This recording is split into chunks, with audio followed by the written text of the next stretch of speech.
ကြီးလာပါပြီအိမ်တစ်လုံးဝယ်ယူုံနဲ့နောက်ဆုံးပေါ်ဖုန်းတစ်လုံးနဲ့နောက်ဆုံးပေါ် EV ကားတစ်စီးပိုင်ဆိုင်နိုင်မဲ့အခွင့်အရေး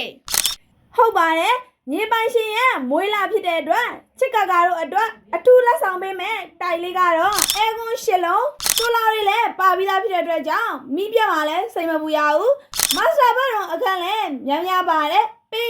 40-60ပေါ်မှာတိဆောက်ထားတဲ့အာစီနှစ်ထပ်တိုက်လေးဖြစ်ပါတယ်ရှင်မြေကွက်လေးရဲ့ဒီနေရာကတော့ပြည်ကြီးတကူမျိုးနဲ့ကျွဲဆိုင်ကန်ရက်ကွက်လမ်း80အင်းမြောက်ရီမင်းကြီးလမ်းနဲ့113လမ်းကြားမှာရှိတဲ့ပေ40-60ခရမ်းမြေအာစီနှစ်ထပ်အနောက်လက်တိုက်လေးဖြစ်ပါတယ်ရှင်ဈေးနှုန်းလေးက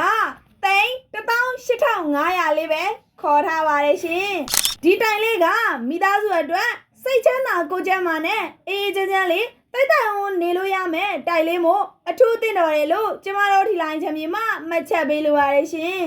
မေ့သွားလို့အခုကျညာပေးတဲ့အာစီတိုင်လေးကိုအကျိုးဆောင်ညီကိုမောင်နှမများထီလိုင်းချမ်းမြေနဲ့မင်္ဂလာဖြစ်ပါကပထမဆုံးဆက်သွယ်လာတဲ့အကျိုးဆောင်တယောက်ကို10ရိတ်ကတိကျမတို့ထီလိုင်းချမ်းမြေမှလက်ကီးပြန်လဲလက်ဆောင်ပေးသွားမှာပါရှင်